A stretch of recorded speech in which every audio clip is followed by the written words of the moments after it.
Une liseuse à 50 €, ça vaut quoi? J'ai acheté la liseuse la moins chère qu'on peut trouver sur internet et on va la déballer ensemble. C'est cette liseuse, je l'ai eue à 59 € sur le store belge Action, parce qu'en Belgique on peut commander sur le site en ligne. Je suis pas belge, mais étant frontalier, il y a possibilité de se débrouiller. Donc la voici, 59 €, elle est à 99 € sur Amazon, et c'est parti pour la déballer.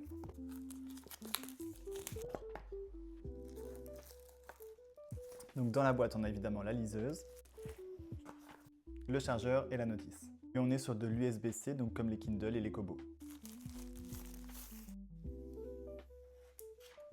On l'allume. Pendant qu'elle s'allume, au niveau de la taille, je pense qu'on est sur la Kindle basique. Alors, elle s'allume très vite, parce qu'elle est déjà allumée. Après à peine 3 secondes. Donc on est sur la taille d'une Kindle basique. Au niveau de la matière, on est sur cette sorte de caoutchouc touché pêche, on appelle ça. Alors j'adore quand c'est neuf, mais ça vieillit toujours très mal.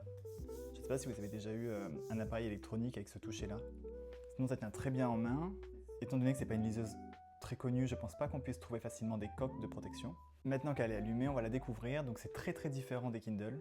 Elle fait 4 Go, on peut donc y mettre environ 3000 livres. Sur le menu, on a les paramètres tout en haut à gauche. Je vais essayer de voir tout de suite si on peut mettre en français. Alors oui, il y a français. La traduction est approximative. Par exemple, pour voir l'historique, ça n'a pas été traduit, ce qui fait qu'à la place de voir historique, en dessous du logo, c'est écrit nul, parce que ça n'a pas été traduit. Ensuite, bibliothèque, recherche d'e-book, explorer, images, jeux, dictionnaire, calendrier et paramètres. Alors juste par curiosité, je me demande ce que c'est jeu. Il y a 3 jeux visiblement, échecs, sudoku et celui-ci je ne connais pas. Ensuite donc le dictionnaire, le calendrier, ça c'est pas forcément intéressant. Je regarde quand même, oui c'est un calendrier classique. Ok, c'est toujours une option pratique. Ici il y a des boutons, alors je n'ai pas encore regardé à quoi ils servent. Alors les boutons peuvent servir à naviguer. Évidemment ils serviront aussi à changer de page lorsque vous lisez. Ensuite bibliothèque, est-ce qu'il y a des livres? Ouh là là, qu'est-ce qu'il a dit? Pas de fichier, ok. Recherche d'e-book, alors est-ce qu'on peut déjà en acheter depuis la liseuse? Non. Voilà, il faut me connecter à internet. Alors je ne trouve pas comment mettre le wifi, donc je suppose qu'il n'y en a pas.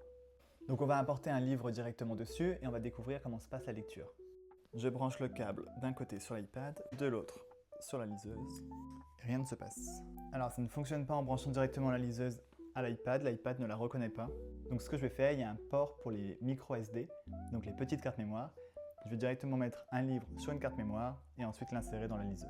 J'ai mis un livre sur la carte micro SD, je l'insère maintenant dans la liseuse. Mise à jour de la bibliothèque. Ok, on essaie, voir si ça fonctionne. Oui, ça a fonctionné. Maintenant j'ai le livre. On l'ouvre. Chargement. Donc elle fonctionne bien, mais il y a beaucoup de temps de latence. Il faut être patient. Alors voilà. Déjà on est sur une couverture qui n'est pas centrée et pas en plein écran. Sur Kindle, quand vous ouvrez votre livre, alors déjà elle est plus grande parce que c'est la Paperwhite celle-ci. Et quand vous ouvrez le livre, la couverture est en grand. C'est tout, c'est un détail. C'est franchement lent. On va regarder les paramètres de lecture, mais je n'y arrive pas. Alors peut-être en faisant ça. Ah voilà. Alors pivoter l'écran, je suppose que c'est pour lire en mode paysage. Oui, c'est ça. Bascule auto, qu'est-ce que c'est? C'est pour que ça change de page tout seul au bout d'un certain temps. Pas forcément utile. Ensuite, qu'est-ce qu'on a d'autre dans les paramètres? Mode d'actualisation à propos du livre, sortie, ok, signet, tableau des matières, favoris, aller à la page, rechercher, taille de police et marge. Oui, donc on peut bien choisir XL. Donc pour changer de page, vous voyez, il y a un petit temps de latence, mais bon, ça reste raisonnable pour le prix. Au niveau des paramètres, c'est à peu près semblable à la Kindle. On peut un petit peu personnaliser et modifier la police d'écriture. On peut rechercher dans le livre. On peut également ajouter des signets. Donc il manque pas grand-chose par rapport à la Kindle.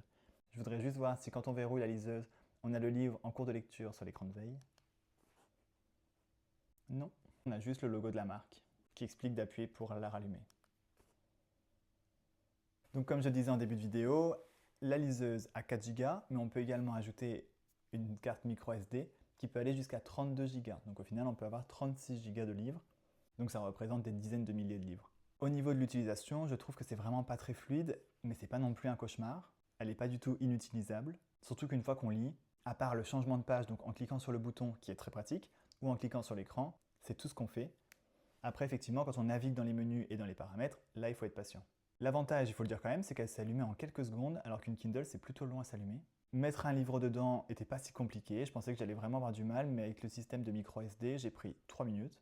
Pour les petits budgets, 59 €, c'est un super prix, parce que même pendant les Prime Days, on ne trouve jamais de Kindle neuve à ce prix-là. Après, si vous voulez jouer de la sécurité et utiliser une Kindle ou une Kobo, dans ce cas-là, je vous invite à les acheter directement sur par exemple Vinted ou Le Bon Coin, où vous pouvez en trouver d'occasion pour le même prix que celle-ci. Donc celle-ci n'a pas internet, ça veut dire qu'elle ne synchronisera pas vos lectures. Tout est dedans, mais vous ne pouvez pas continuer la lecture sur un autre appareil. On ne peut pas importer des livres dessus sans avoir un ordinateur, ou en tout cas la possibilité de mettre le livre dans une carte micro SD. Qu'une Kindle ou une Kobo, on peut directement envoyer des livres dessus via internet. Pour moi, ça reste une bonne alternative, j'aurais jamais pensé dire ça. Elle est agréable en main, elle est ultra légère, elle est simple et efficace à l'intérieur, le logiciel aurait pu être encore plus simple, parce que pour moi, il y a des options qui ne servent pas. Par exemple, jeu, c'est vraiment pas une priorité, image, encore moins. Il y a des petits problèmes de traduction à des endroits, hein, comme je disais, il y a certaines traductions qui ne sont pas faites. L'écran est rétroéclairé, ce qui signifie qu'on peut également lire dans le noir. Pour ça, il suffit d'allumer le rétroéclairage en haut. Si vous cherchez juste une liseuse simple, efficace, à petit budget et que vous ne voulez pas en acheter une d'occasion, celle-ci à 59 € est une très bonne option. Par contre, si vous l'achetez à 99 € sur Amazon et non pas à 59 € par exemple sur le store belge Action, je ne la recommande pas parce qu'à 99 € vous pouvez avoir une Kindle qui a beaucoup plus d'options et qui en plus est mise à jour régulièrement par Amazon, ce qui fait qu'il continue de l'améliorer même si elle est sortie il y a maintenant 1 an. Ça reste une belle découverte, c'est une bonne liseuse, le prix est imbattable pour une liseuse neuve et étonnamment, je valide.